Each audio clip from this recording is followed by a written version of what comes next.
Amém, querido, graça e paz. No último vídeo nós falamos sobre o chamado de Jeremias, que vai do capítulo 1, do verso 1 ao 18.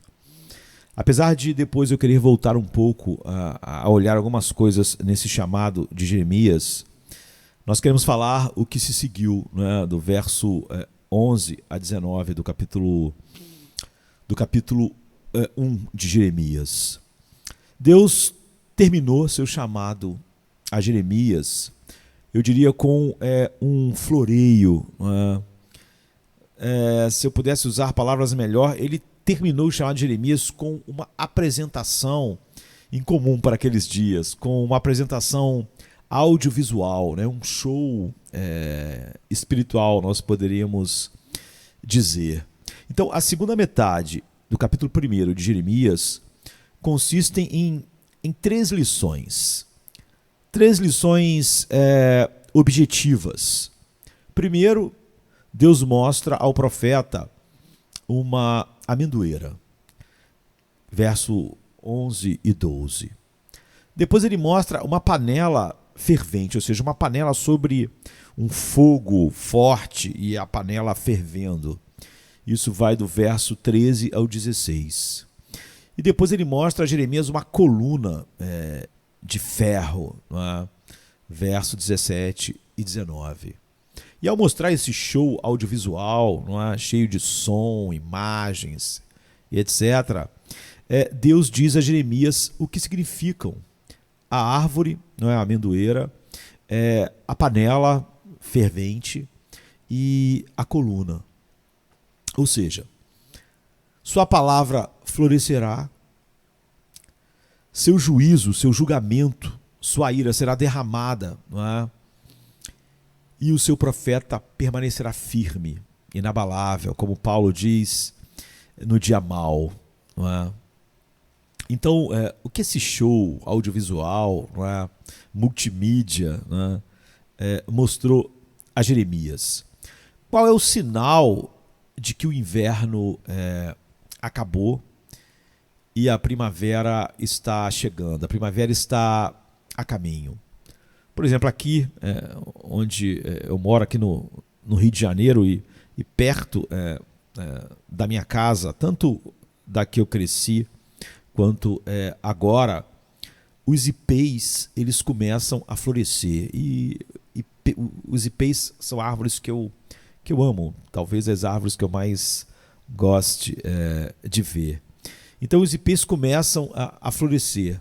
Então, na minha infância, por exemplo, era um indicador da primavera.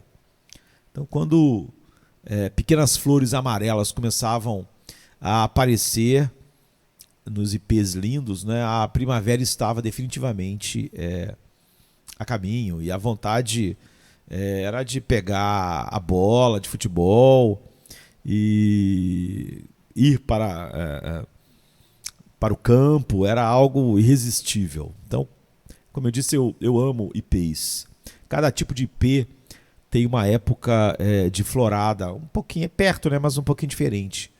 E é justamente no fim do inverno, entre a segunda quinzena de agosto até setembro, que surgem as flores amarelas.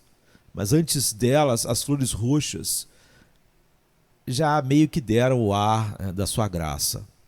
Então, logo no início, os ipês rosas enfeitam as paisagens a partir de junho.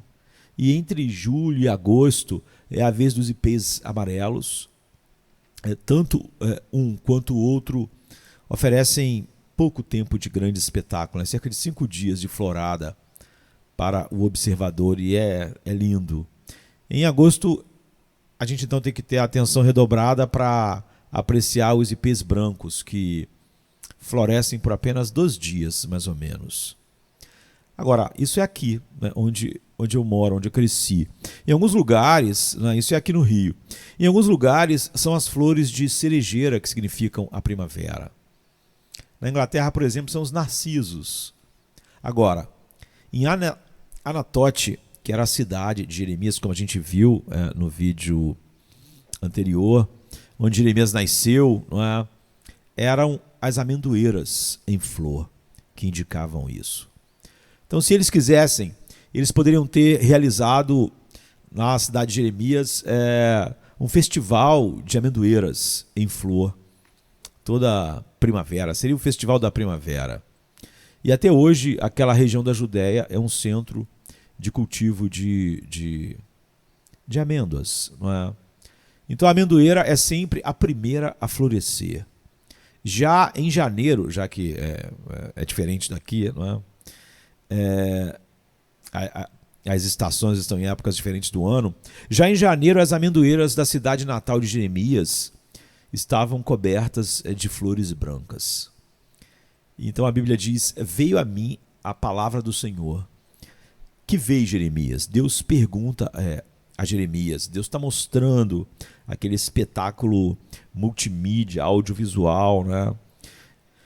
Mostrando a amendoeira, a amendoeira. E a resposta do profeta era previsível: vejo um ramo de uma amendoeira. Versículo 11. Então, muito provavelmente o galho estava completamente coberto de flores brancas. Ou talvez ainda não tivesse florescido, mas os seus pequenos botões já estavam começando a aparecer. Você já começava a ver os botões brancos, não é? De qualquer forma, Jeremias entendeu o que o ramo significava. Como eu com os ipês aqui. Era o primeiro sinal da primavera. Quando a amendoeira floresce, a promessa da primavera está prestes a se cumprir e o clima quente está a caminho, não é? Estamos na estação, na primavera, que antecede o verão. Então a amendoeira em flor foi um espetáculo, como os ipês são sempre um grande espetáculo para mim. A seguir, não é, essa mostra multimídia, audiovisual para Jeremias, vem o relato, não é? A partir do verso 12. Disse-me o Senhor: tu viste bem, porque estou atento para que a minha palavra se cumpra. No verso 12. E Deus aqui, ele está usando o que a gente perde em português, né? Ele está usando um jogo de palavras para ensinar a Jeremias o significado espiritual daquele ramo de amendoeira que ele está mostrando a Jeremias. Porque é assim que ele se rebaixa ao nível da compreensão humana. É tão bom pensar que Deus, para falar com o homem em sua pequenez, ele tem que usar essas coisas, não é? A amendoeira, a panela no fogo, a coluna de ferro, porque isso é Deus se rebaixando para que a gente possa entendê-lo, não é? Em sua mente infinita. Então ele se rebaixa ao nível da compreensão humana. E ele fala, na verdade, Deus aqui faz um trocadilho, como eu disse que em português a gente perde, para que nós possamos compreender. Então a palavra observar é o hebraico shoked. Então a palavra parece muito com a palavra hebraica para amêndoa, que é shaked. É quase, não é, a mesma palavra. Então, na verdade, essas duas palavras, shoked e shaked, são formas diferentes da mesma palavra, a palavra para acordar ou observar. Aquela árvore, ela acordava, não é, a primavera, o clima quente, e também observar. Então, tanto uma palavra quanto a outra, ela vem da mesma raiz. A amendoeira era a árvore desperta, a primeira, não é? Foi a primeira árvore a acordar depois de um longo cochilo ou um longo sono de inverno. Era também a árvore de vigia, a árvore que se observava na primavera. Você que estava vigiando sabia, vai começar a primavera. Então Deus mostrou a amendoeira a Jeremias para ensinar a ele que Deus estava bem acordado, não é? Bem desperto, mesmo quando nós achamos que não. Ele não está dormindo nunca. Ele nunca dorme. Ele nunca entra em hibernação. Deus ainda está em seu turno, em seu trono. Ele está bem acordado, observando e esperando. Quando parece que Deus se demora, ele não está não observando e dirigindo as coisas. O que Deus está procurando é certificar-se de que tudo o que ele prometeu aconteça. Ele fala, eu farei toda a minha vontade, não é? Então ele está observando para ver que sua palavra em tudo é cumprida. Ele faz isso. Não o mundo, os homens, etc. Então esse é um dos principais temas que a gente vai ver em todo o livro de Jeremias. O que um comentarista antigo chama de o poder da inescapabilidade, não é? O poder inescapável da palavra divina movendo-se inexoravelmente em direção ao cumprimento, não é? Do que Deus falou através dela. Ou seja, Deus fará tudo o que ele prometeu fazer. Ele está realizando seus planos sempre, mesmo quando parece adormecido, ou mesmo quando parece adormecida, a palavra de Deus está esperando a hora certa para desabrochar, como aquela amendoeira. Não está morto, está vivo. Não é? Aquela árvore lá no inverno, sem folhas às vezes, parecendo morta, está viva, está esperando a hora certa. Então não está morto, está vivo. Então, como a amendoeira está começando a florescer, como ninguém pode impedir a primavera de chegar, né? Nenhuma estação do ano, não se pode impedir que a promessa de Deus se cumpra. Assim como não se pode impedir que a amendoeira floresça na primavera. Não é? É inexorável. Então, por exemplo, Deus fez uma promessa semelhante a Isaías. Deus disse assim a Isaías, como a chuva e a neve descem do céu e não voltam a ele sem regar a terra e fazê-la brotar e florescer, para que dê semente ao semeador e para que dê pão ao que come, assim é a palavra que sai da minha boca. Ela não voltará para mim vazia, mas a palavra que sai da minha boca realizará o que eu desejo e alcançará o propósito para o qual, né, eu enviei a minha palavra. É Isaías 55, 10 em diante. Então, o ramo de amêndoa que Deus mostra aqui dá esperança sólida e alegria duradoura a cada cristão. Não é? Ele nos assegura que tudo o que Deus prometeu vai acontecer. Cada uma de suas grandes e preciosas promessas será cumprida. Então é bom, é bom contar as promessas de Deus. Há a promessa de redenção em Jesus Cristo, Colossenses 1,14. Há a promessa do perdão dos pecados, em 1 João 1,9. Há a promessa do dom gratuito da água da vida, em Apocalipse 22, 17. Há, o que a gente podia dizer? Há a promessa do dom do Espírito Santo para a nossa geração e para a próxima. Não precisamos ficar preocupados. Atos 2, 39. Há a promessa de que você será consolado quando chora, que os que choram serão consolados. Há a promessa de misericórdia, não é? Para os misericordiosos. Há a promessa de saciedade para os que têm fome e sede de justiça. Mateus 5, 4 e 7. Há a promessa de que Deus lhe dará sabedoria. Tiago 1, 5. A gente podia continuar, né? Há a promessa de que Deus nunca o deixará, nem o abandonará. Josué 1, 5. Nós podemos continuar e continuar e continuar. Essas promessas são apenas o começo. Há a promessa de que os puros de coração verão a Deus. Mateus 5, 8. Há a promessa de que o povo de Deus estará com ele para sempre. Apocalipse 22, verso 3.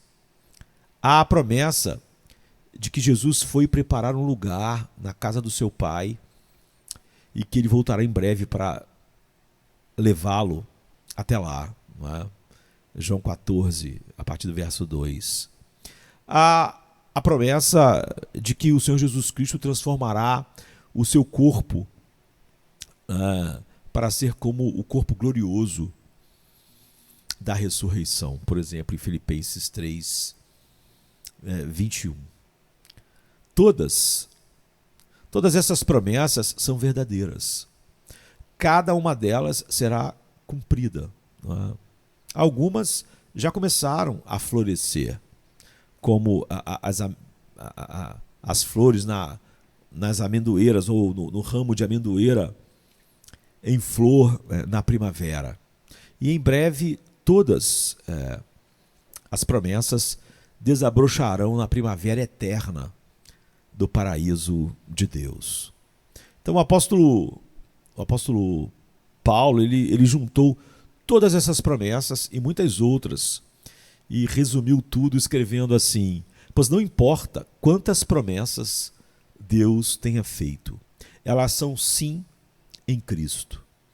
E assim, por meio dele, ou seja, Cristo, o amém é dito por nós para a glória de Deus. Lindo, não é? 2 Coríntios 1, 20.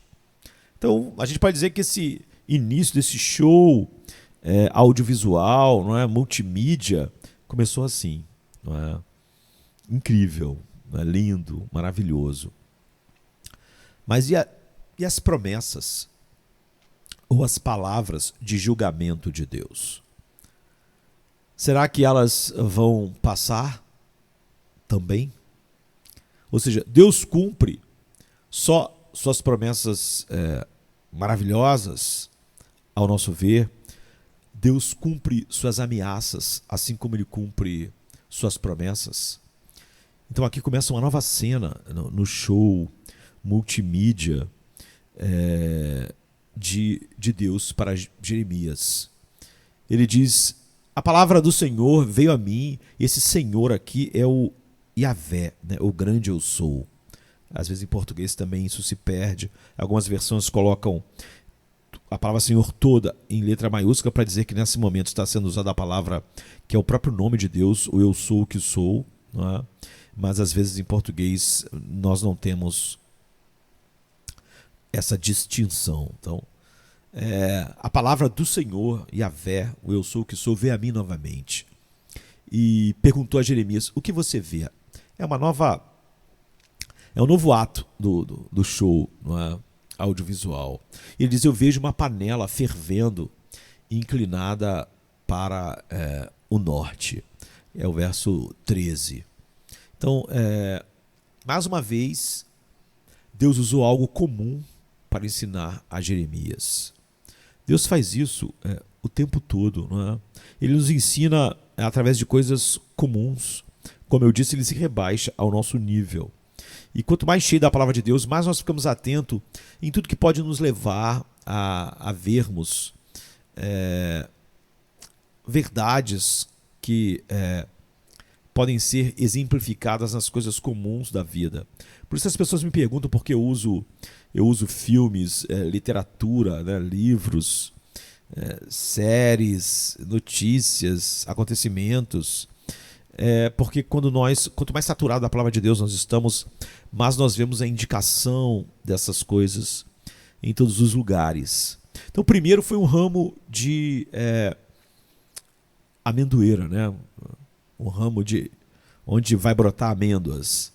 E dessa vez é uma panela simples, uma panela velha, comum, provavelmente feita de ferro ou de cobre, como era comum naqueles dias. E o profeta deve ter visto essa panela em um fogo aberto, um fogo forte, porque diz que estava fervendo, fazendo ela ferver o que estava dentro, seja água, seja uma sopa, né? Como qualquer um que, por exemplo, já acampou, sabe? Né? E a gente hoje não usa quase isso, mas Não demora muito para uma água ferver em uma chama aberta. Não é? Imagine, então, a panela repousando sobre toras de madeira ou brasas e aquecendo até ferver. Então, o hebraico aqui, ele não diz literalmente ferver. Na verdade, diz soprado. Em outras palavras, o fogo debaixo dessa panela está sendo alimentado, as chamas estão sendo atiçadas de maneira forte e a madeira e as brasas estão explodindo em chamas fortes, em chamas poderosas. E à medida que a panela é vista no fogo, ela se inclina para um lado. A água fervente borbulha na lateral da panela e o vapor está assobiando, né, das chamas. O vapor está saindo. E esse foi parte desse show audiovisual, multimídia. E aqui vem o relato. Jeremias diz: o Senhor me disse, do norte se derramará calamidade sobre todos os habitantes da terra de Judá. Não é? Eu vou convocar todos os povos dos reinos do norte, declara o Senhor. Verso 14 e 15a, né, a gente podia dizer. Então o problema está se formando, a tragédia está se formando. E não é difícil dizer para que lado o vento está soprando naquele momento. O caldeirão, então, que sai dele está se inclinando, eu diria, de maneira ameaçadoramente para o norte.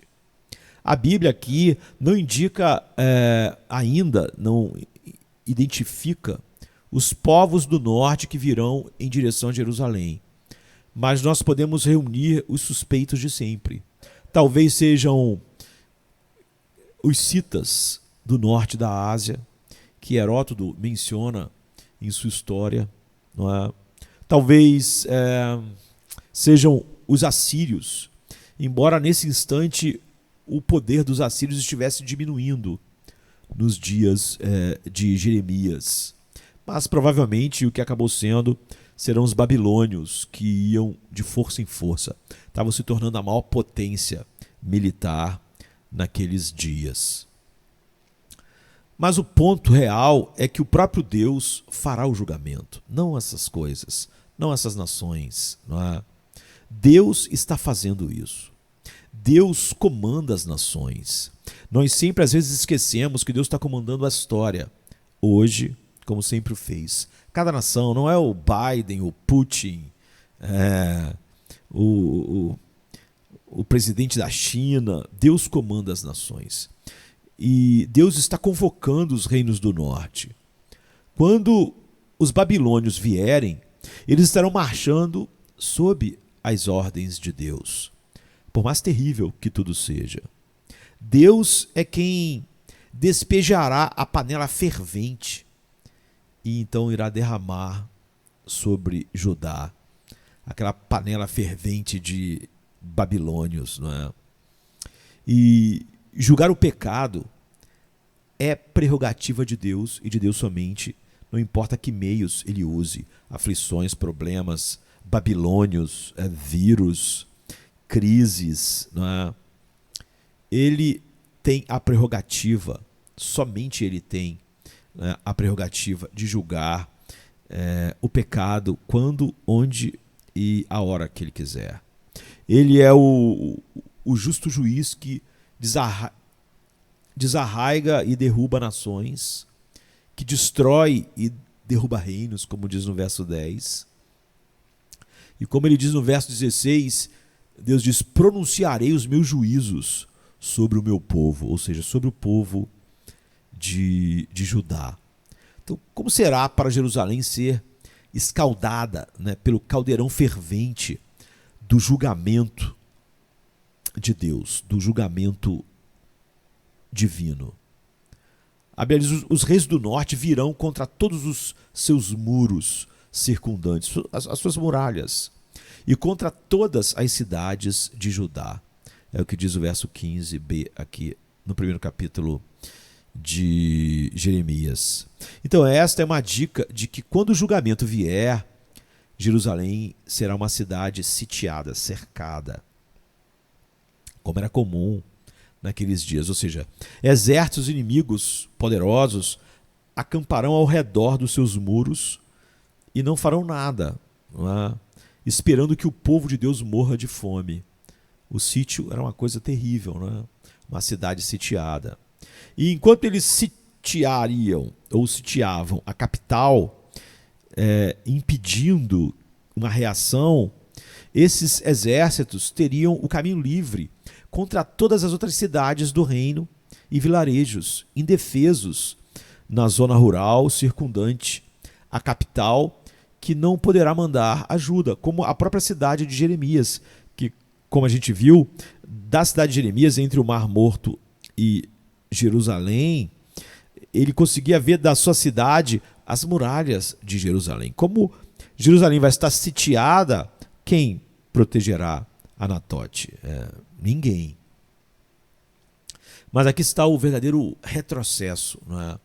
A Bíblia diz: os seus reis virão e porão os seus tronos à entrada da porta de Jerusalém. Essa é a segunda parte, a parte B do versículo 15. E isso era humilhação total. Quando o antigo rei queria mostrar seu completo domínio sobre seus inimigos vencidos e impotentes, ele instalava seu trono nos portões da sua capital sitiada. Então, há um mural antigo, por exemplo, que mostra Senaqueribe sentado nos portões de Laques, governando como juiz sobre aquela cidade incapaz de se defender. Então, considere como isso seria degradante para a cidade de Jerusalém. É a cidade de Davi, não é? É onde está o templo. Jerusalém é a cidade onde o filho de Davi deveria sentar-se em seu trono. Na verdade, pretende ser o trono do próprio Deus, conforme o capítulo 3, 17.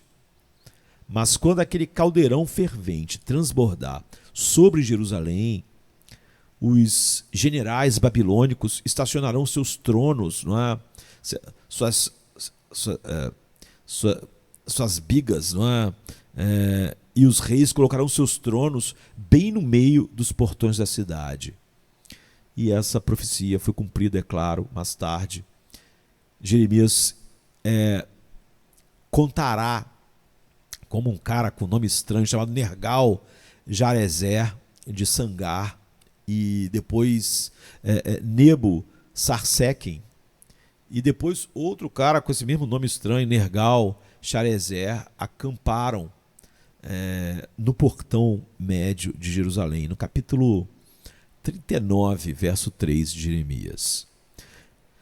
Então, por que Deus permitiria que seu próprio povo experimentasse tal derrota? E não apenas permitia, essa palavra sempre nós estamos usando de uma maneira errada. Vamos esquecer essa expressão, né? A vontade permissiva. Deus realmente fará esse julgamento acontecer. Mas ele vai fazer isso com razão. Seu povo o rejeitou. Eles decidiram seguir outros deuses.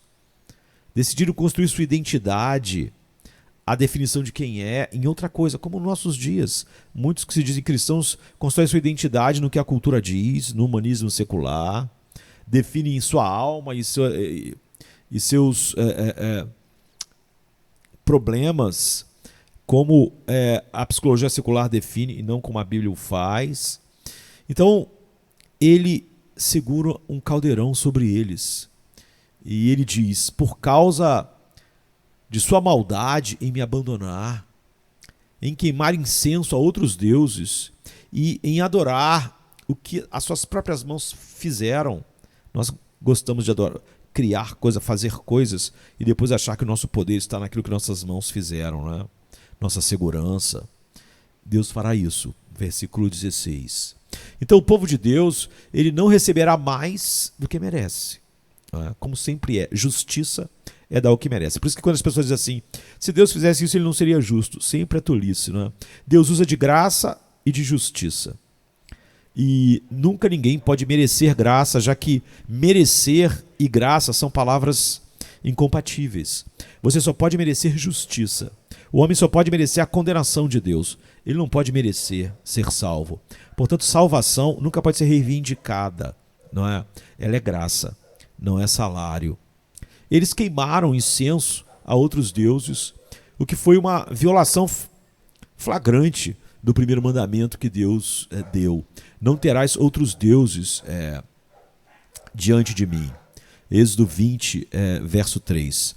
Tem uns latidos aqui, mas vocês sabem que eu tenho uma companhia, né, de amigos peludos. Né? E Deus diz, não terás outros deuses diante de mim, Êxodo 20, verso 3. Então a palavra que Deus usa para queimar incenso inclui oferecer sacrifícios. Só um minutinho, a Juju está chegando do banho dela aqui, ó. Chegou aqui, por isso que estava esse barulho. Então, inclui queimar incenso, oferecer sacrifícios. Então, talvez os judeus estivessem até tentando obter expiação de pecados de outros deuses. Ou seja, lidar com os dramas da culpa com outros deuses. Isso é muito comum hoje, não é? Entre os cristãos. Quando você deixa o humanismo secular expiar teus pecados, dizer que eles não são pecados, e tentar curar a ferida da alma com o que o humanismo diz. Eles estavam fazendo isso, sacrificando a outros deuses, estavam tentando expiação vindo de outros deuses. Lidar com isso, né?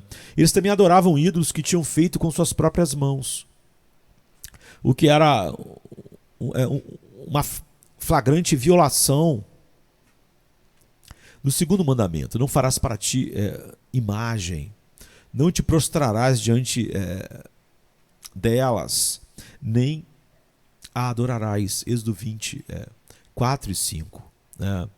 Então, adorar é dar peso. O que tem mais peso em sua vida? Se o homem estivesse andando numa calçada, e é bem engraçado isso, mas se um elefante caísse do 10º andar em cima dele, o que aconteceria? Ele seria esmagado. A palavra glória quer dizer peso, não é? E por que o homem é esmagado e não o elefante é despedaçado? Porque o elefante tem mais peso. É por isso que a palavra glória é peso. Ou seja, o que tem mais peso, não é? Como o elefante tem mais glória, a gente podia dizer, ele esmaga outra coisa. Quando você dá glória a outra coisa que não é Deus, você dá mais peso.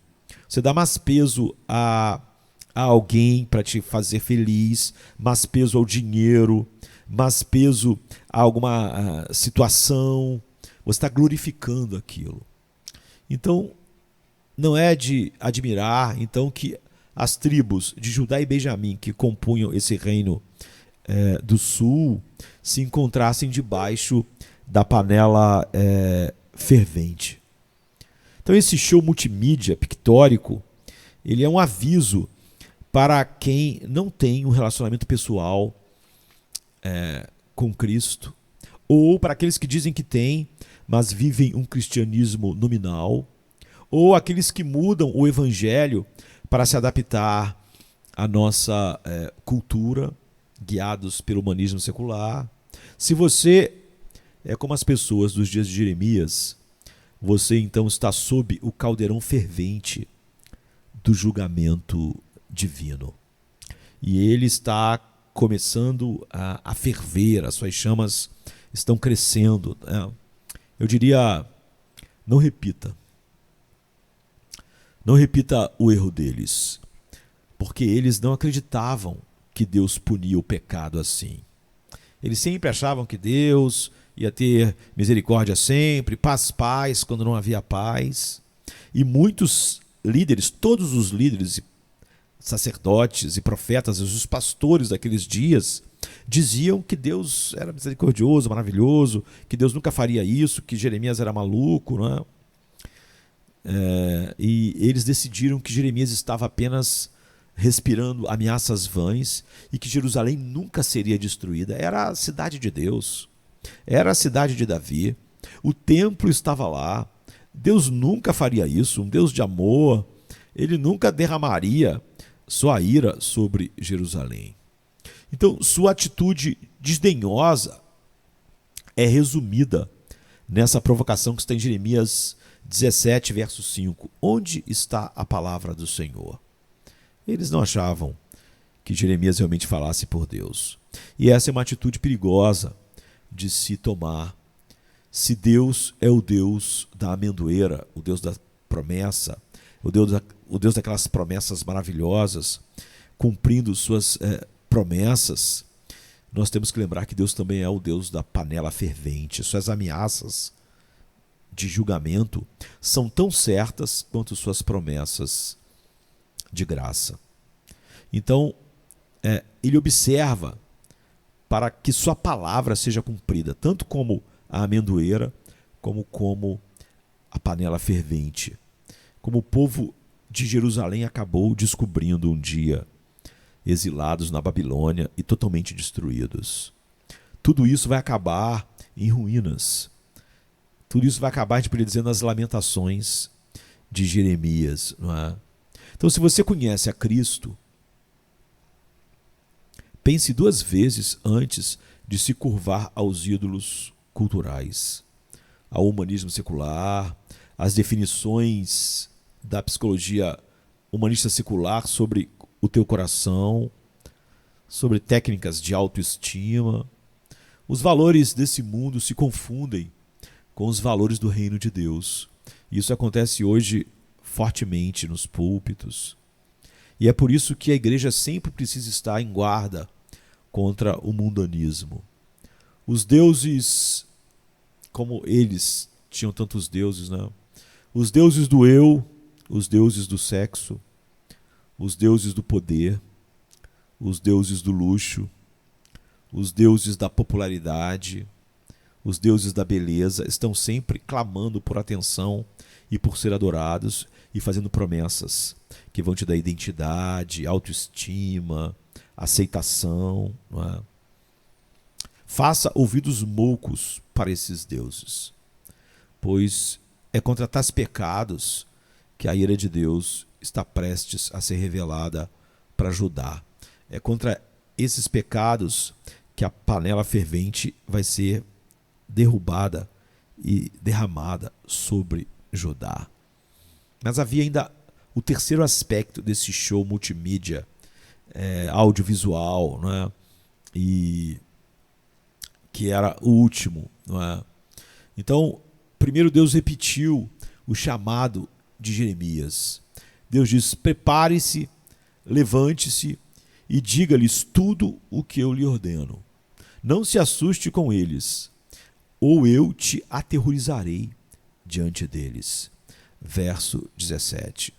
Às vezes coisas importantes precisam ser repetidas. Deus se repete. Muitas pessoas às vezes pensam: por que isso é ser repetido? Coisas importantes precisam ser repetidas.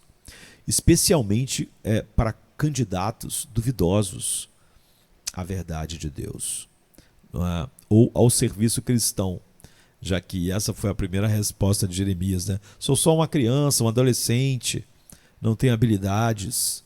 Então, Jeremias tinha ouvido a maior parte disso antes. Deus já havia colocado palavras em sua boca e já havia dito a ele para ele não entrar em pânico e não ter medo. O que é novo aqui, nessa repetição, é o senso de urgência. Ao dizer ao seu profeta para se preparar, Deus estava dizendo para se preparar agora, com urgência. Literalmente, Deus disse: cinja seus lombos. Hoje, Jeremias seria instruído diferente, não é? Porque cingir os lombos é uma expressão meio distante de nós. Hoje, Deus diria para ele: arregace as mangas, coloque o moletom, amarre o seu tênis, não é? É isso que era cingir os lombos. Naquela época, Deus lhe disse para levantar sua túnica, para que ele não... a túnica, você se corresse, você podia pisar, cair. Então, para ele levantar a túnica e prendê-la com um cinto, não é? Para que ela não ficasse no seu caminho na hora da ação.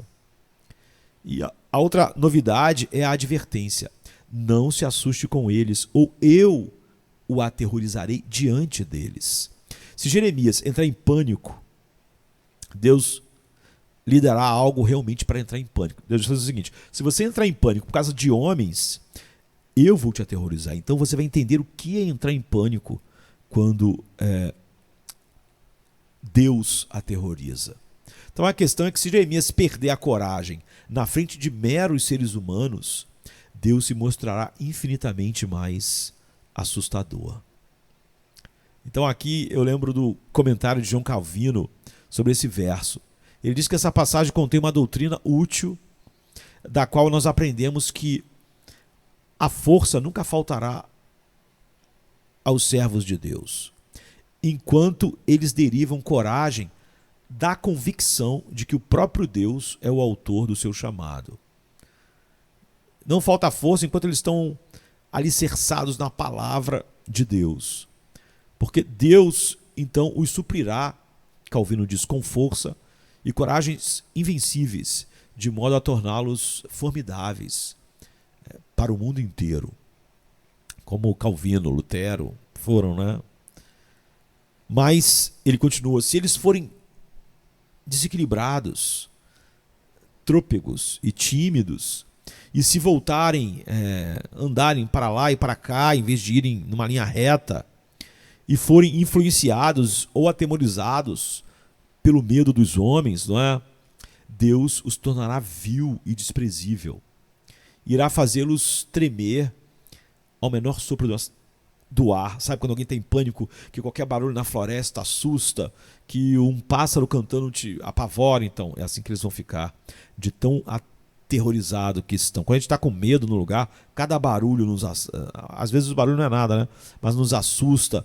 Se você estiver à noite numa floresta, cada barulho da floresta é assustador, e eles serão totalmente destruídos por esse pânico. É o que Deus está dizendo para Jeremias, se ele temer os homens e não a Deus.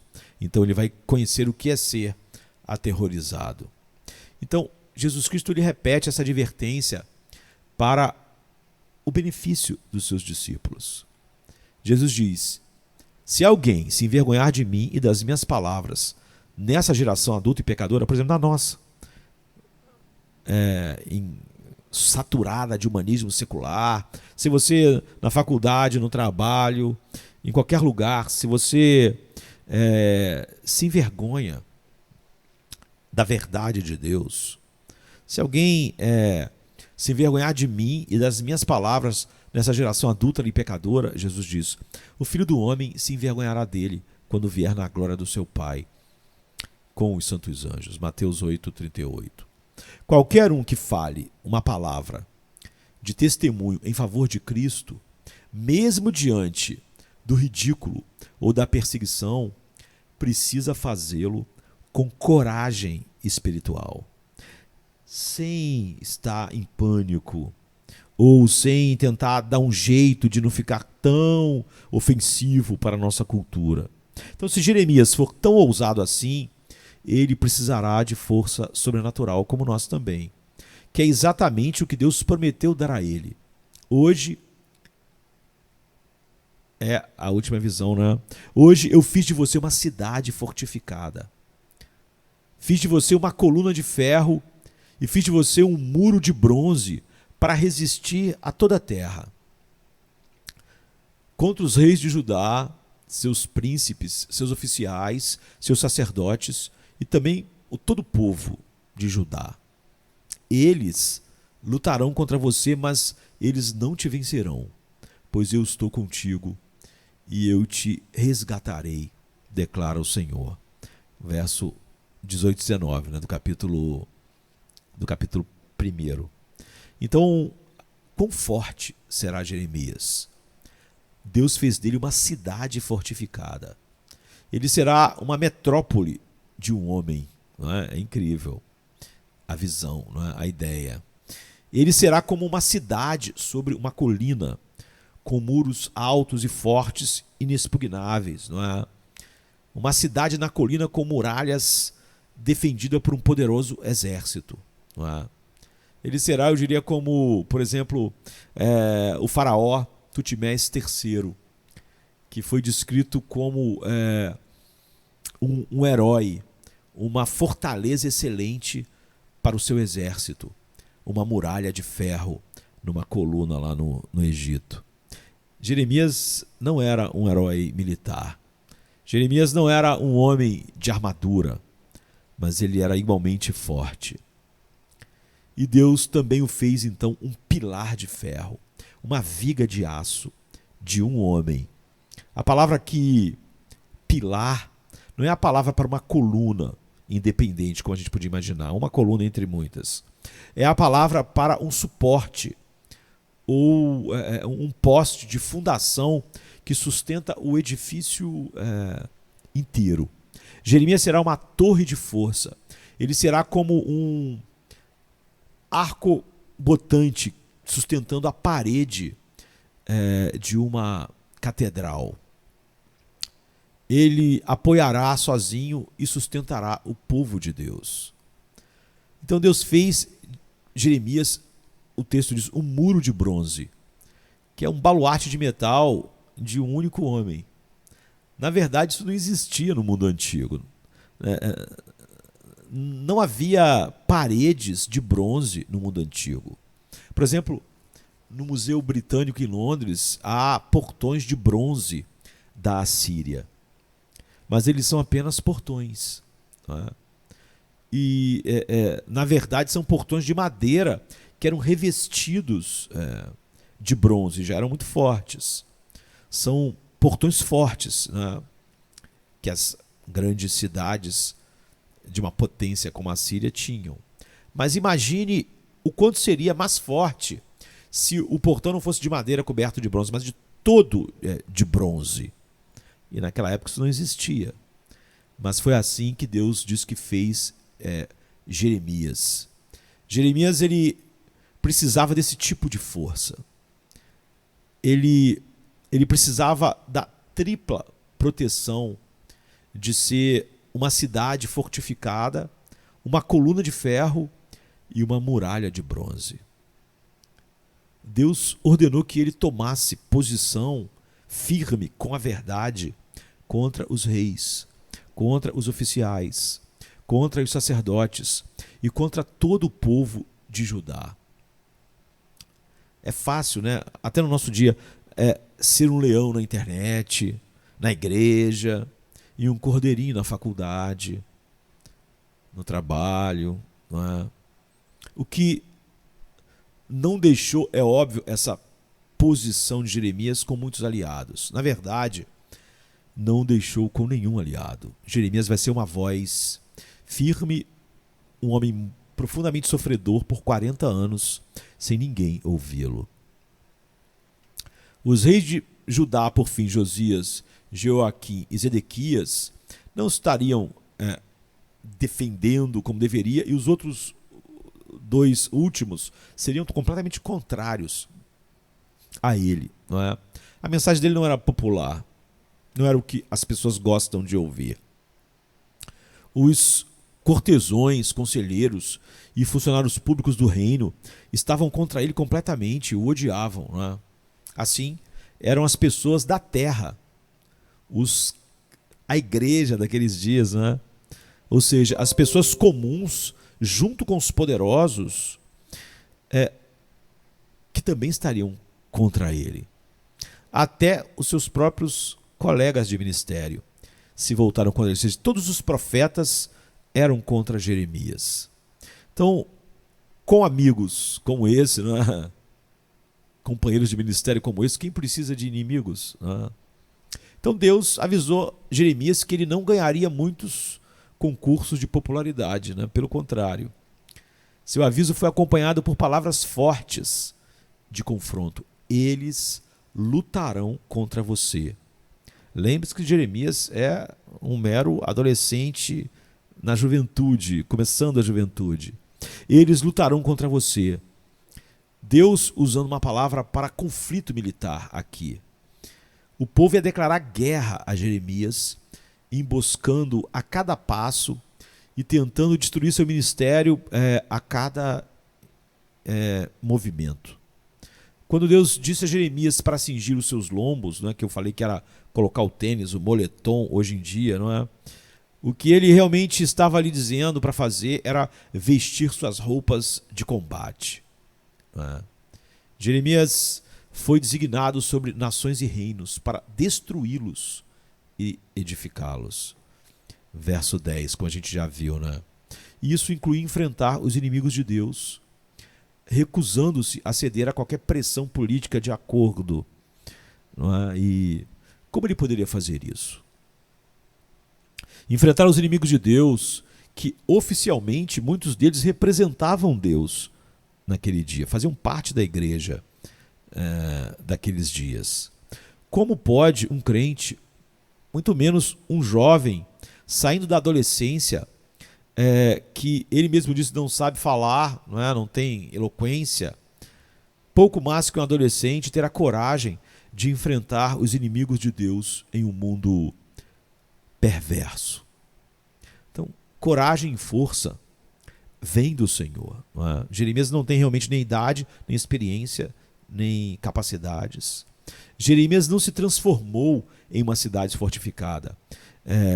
Deus não disse se transforme numa cidade fortificada. Ele não se transformou numa coluna de ferro. Ele não se elevou em um muro de bronze. Em vez disso, Deus disse: hoje eu te fiz uma cidade fortificada. Eu te fiz uma coluna de ferro. Eu te fiz um muro de bronze. Como eu disse, naquela época, nenhum portão de uma cidade era todo de bronze, era madeira coberta de bronze, já era muito forte. Agora, uma muralha de bronze, naqueles tempos, era totalmente inimaginável. Não é? Então, o próprio Deus é o capataz desse projeto de construção dessa cidade fortificada que é Jeremias, dessa muralha de bronze, dessa coluna de ferro.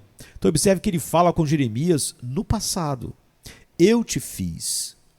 Então desde o início do seu chamado, Deus ele equipou Jeremias com a coragem necessária para terminar o chamado.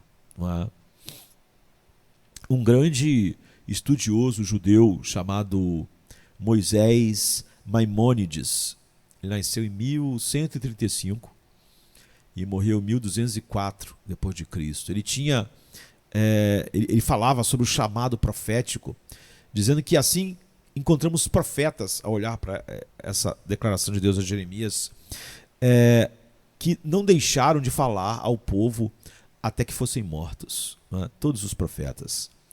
Então ele diz assim: encontramos profetas que não deixaram de falar ao povo até que fossem mortos. E essa influência divina que os move, ou os movia, não lhes permite descansar de forma alguma. Embora eles possam trazer sobre si grandes males por sua ação de proclamar a palavra de Deus assim. Assim, quando Jeremias foi desprezado, como outros mestres e profetas e estudiosos da sua época, ele não pôde, embora desejasse, a gente vai ver que várias vezes Jeremias desejou, mas ele não pôde reter sua profecia ou deixar de lembrar ao povo as verdades que eles estavam rejeitando. Então não foi apenas o chamado de Jeremias que o tornou indomável, foi a proteção de Deus. Deus não apenas fortaleceu Jeremias, prometeu ficar ao seu lado, resgatá-lo, ajudá-lo a ficar de pé e jamais ser vencido. Deus cumpriu essas promessas, é claro. Ele é o Deus da amendoeira, que cumpre as promessas. Ele é o Deus que vigia para que sua palavra seja cumprida. Não é? Um outro grande estudioso, fazendo uma observação marcante sobre o cumprimento dessa promessa de Jeremias, ele observa que o versículo 18 soa como um exagero selvagem, como eu disse. Como pode um homem ser uma cidade fortificada? E um homem sozinho ser uma coluna de ferro? Ou um homem sozinho ser um muro de bronze? Mas ele ressalta que quando se olha para toda a carreira de Jeremias, esse versículo acaba sendo um eufemismo, porque o profeta resistiu mais do que os muros da sua cidade fortificada, Jerusalém. Aquela muralha de Jerusalém incrível rachou e desmoronou, caiu muito antes de Jeremias. Jeremias era como o puritano descrito no livro de John Gear, não é? Sobre o caráter do puritano inglês antigo, não é? Que nós mencionamos o tempo todo. Ele diz que Jeremias era como um puritano, né? Um homem quadrado, não é como uma bola, um homem quadrado, imóvel em todos os tempos, para que aqueles que, em meio a muitas opiniões, perderam a visão do verdadeiro evangelho, possam retornar a ele e lá, nesse homem quadrado, não é? Fixado na verdade, encontrar a verdade de volta. E não era uma bola que, como muitos cristãos são, qualquer empurrãozinho ele já está indo para um lado, já está indo para o outro. Eu poderia perguntar, você é um cristão quadrangular, quadrado, em que a pressão da cultura não te move, porque você não é uma bola, não é? Você é assim como os puritanos, como Jeremias. A nossa ordem é de permanecer firme no dia da batalha espiritual. E essa ordem não é apenas para Jeremias, não é? É nossa. É uma ordem para todo seguidor de Cristo. Todos aqueles que Deus chamou eficazmente. Jeremias é um retrato do cristão que permanece e não é vencido em nenhuma época. Como Jeremias, você deve ser forte no Senhor e na força do seu poder. É o que Efésios 6,10 diz. Você deve se preparar para o combate, vestindo toda a armadura de Deus, para poder resistir às ciladas do diabo. Efésios 6,11. Você deve cingir os seus lombos. Paulo usa a mesma expressão lá de Jeremias, mantendo-se firme, com o cinto da verdade afivelado na cintura. Verso 14 aqui, né, de Efésios 6. Então, existe algo nesse mundo mais forte do que um crente que permanece firme na palavra de Deus, nas promessas de Deus? Nada, não é? Então, o chamado para ser forte no Senhor não é apenas para profetas como Jeremias. É um chamado para todo cristão verdadeiro, porque todo cristão está enfrentando o mesmo perigo espiritual, não é?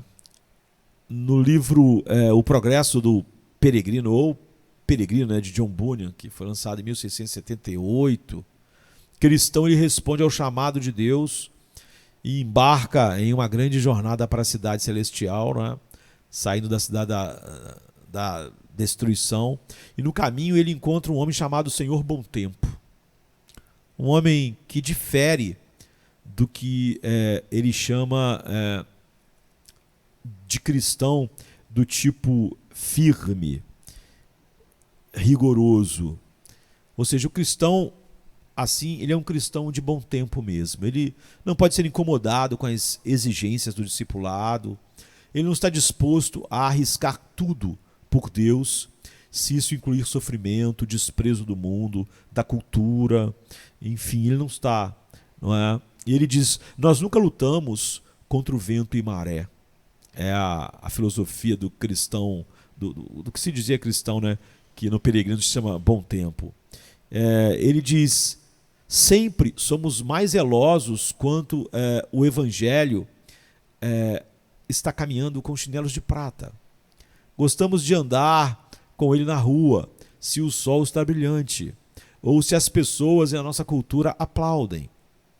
E cristão, ele responde ao Senhor Bom Tempo com palavras que se aplicam a Jeremias, e se aplicam a mim e a você, a todos os verdadeiros cristãos, aqueles que amam a Cristo e foram chamados pelo Evangelho. Cristão responde, se você vai conosco, você deve ir contra o vento e a maré. O que eu percebo é contra a sua opinião e disposição. Você também deve possuir e abraçar o Evangelho, mesmo se você estiver em trapos, bem como quando com chinelos de prata. E você deve ficar do lado do Evangelho em qualquer tempo, não é? Mesmo quando for preso com grilhões, bem como quando anda pelas ruas com aceitação. A questão é, nós somos assim?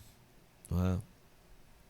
Deus diz: esta é a aliança que eu farei com a comunidade de Israel depois daqueles dias, declara o Senhor. Ou seja, porém minhas leis em suas mentes e escreverei em seus corações. Ele está falando de todos os homens regenerados, todos os homens que estão na nova aliança. Eu serei o Deus deles e eles serão o meu povo.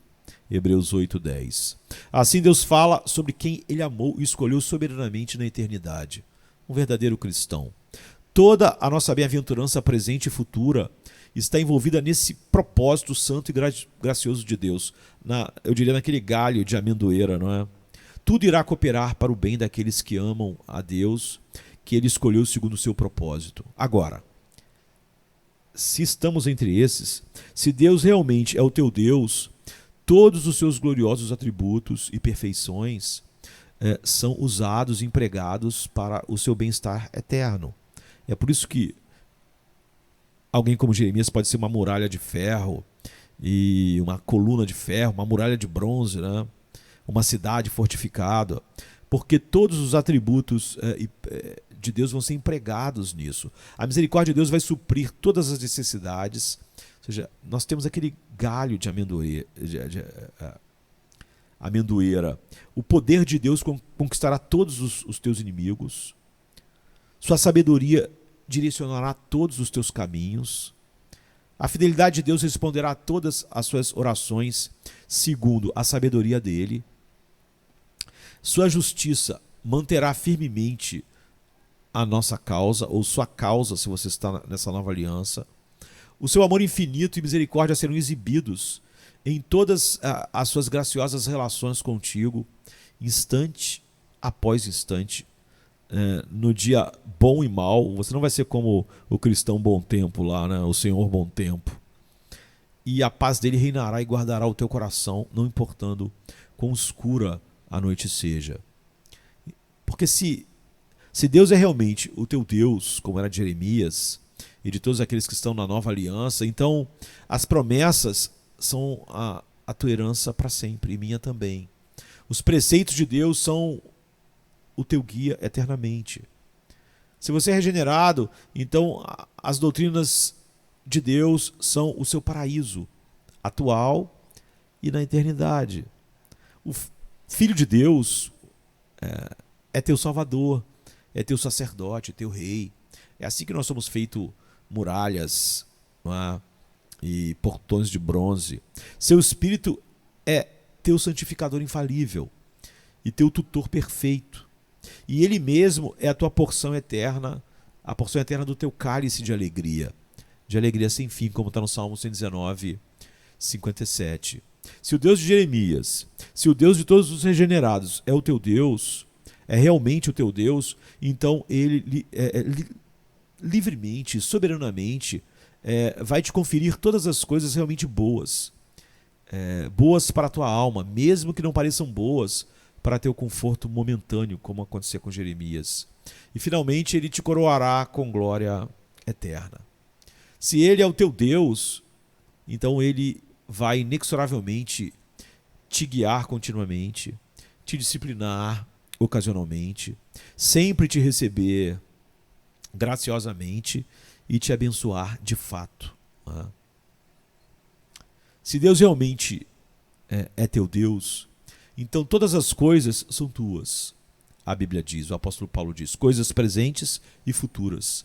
A vida, a morte, o mundo, o céu, tudo é teu.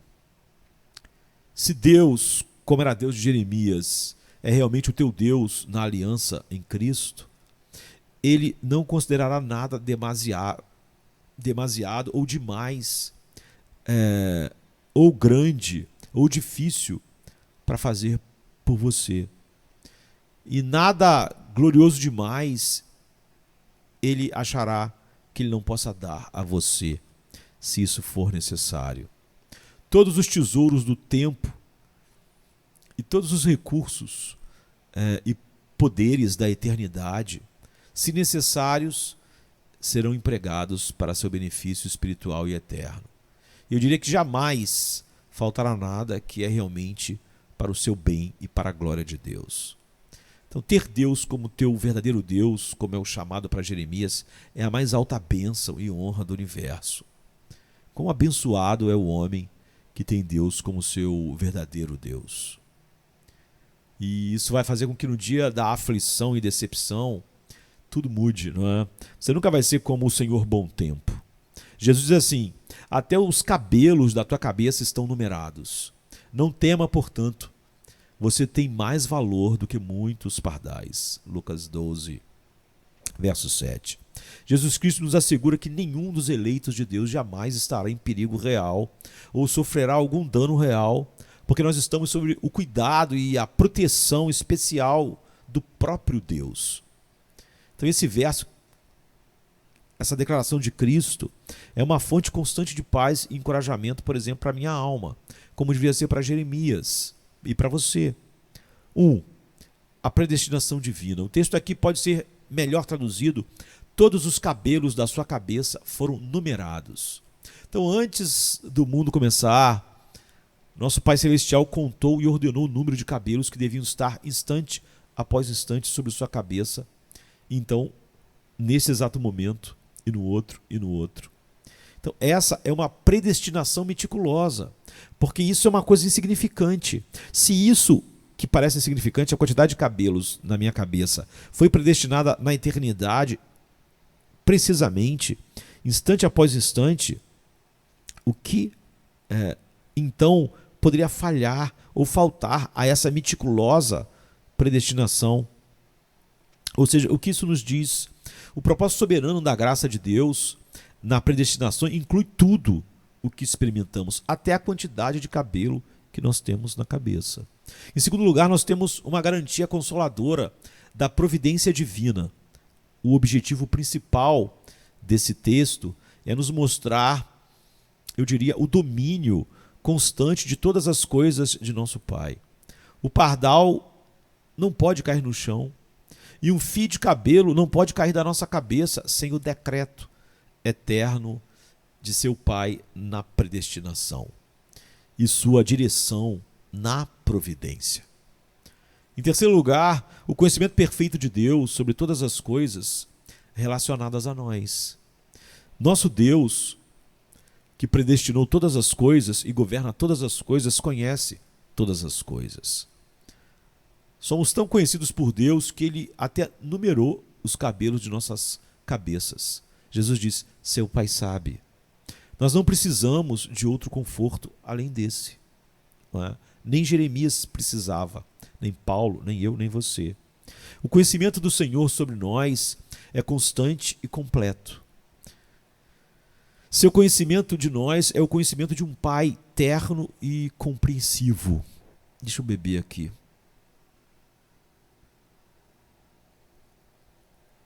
Uma Coca-Cola para molhar a garganta. Em quarto lugar, esse cuidado de Deus é constante. Quem se esforça, entre aspas, para numerar o cabelo das nossas cabeças, certamente cuida de todos os detalhes da nossa vida. Nós somos a menina dos seus olhos. Então, Jesus está dizendo: lance todo o seu cuidado nele. Ele se importa com você a ponto de numerar instante após instante quantos cabelos haverá, fios de cabelo na tua cabeça. Ele predestinou isso desde a eternidade. Em quinto lugar, mostra a autoestima que Deus tem por seus eleitos, como Jeremias, como eu e você, se estamos em Cristo.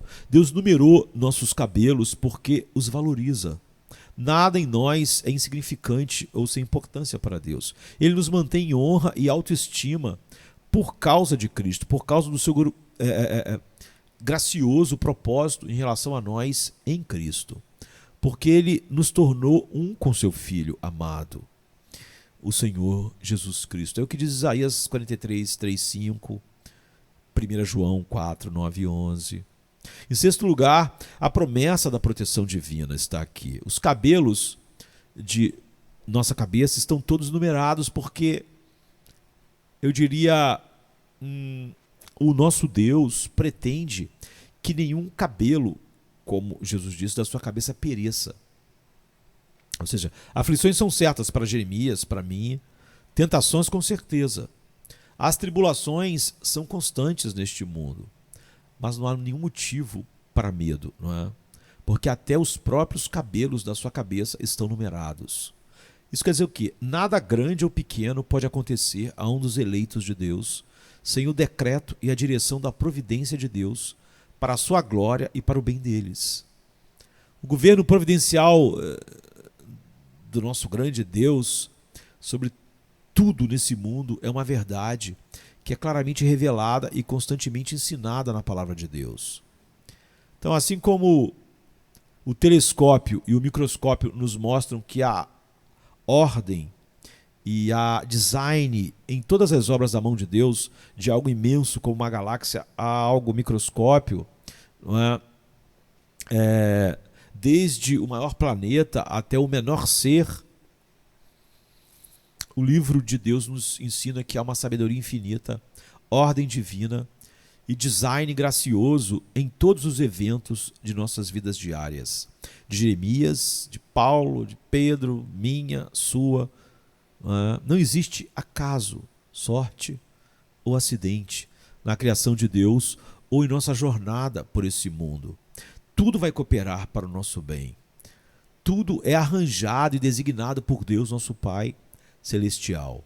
E é isso que Paulo está dizendo. E sabemos que Deus faz com que todas as coisas nesse nível trabalhem juntas para o bem daqueles que amam a Deus, daqueles que são chamados de acordo com o seu propósito.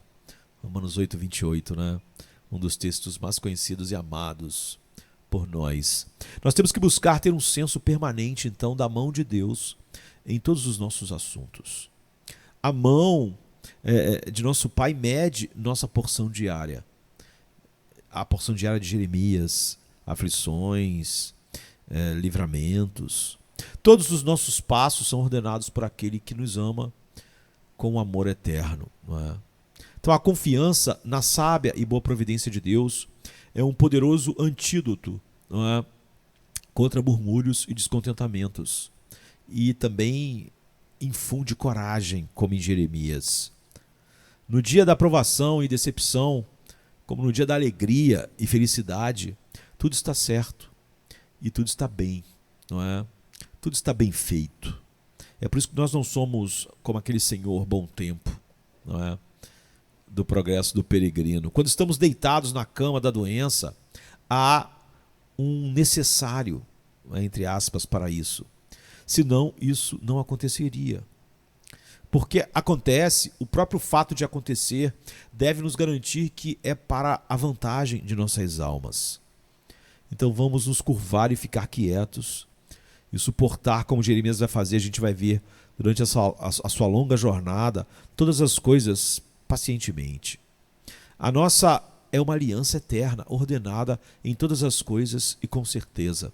De 2 Samuel 23, verso 25. O que agrada ao nosso Deus deve nos agradar, deve agradar Jeremias. Então, verdadeiramente, ele tem feito bem todas as coisas. E ele está fazendo, e ele ainda fará todas as coisas bem. Então pense, amendoeira, panela, coluna de ferro. Guarde essas imagens, não é? Elas são verdadeiras para Jeremias e para você, pelo poder da graça do Evangelho. E Deus é que fez Jeremias como uma muralha, como uma cidade fortificada, como um portão de bronze, não é? Como uma coluna de ferro, para que ele fosse a boca de Deus, amasse Deus e estivesse firme no dia mau e havendo feito firme, havendo feito tudo, como Paulo diz, ficasse firme. É isso que o Evangelho faz. E é isso que Deus faz com todos aqueles que ele escolheu antes da fundação do mundo. Então até a próxima, não é? Até olharmos de novo para Jeremias juntos. Amém, queridos? Amém.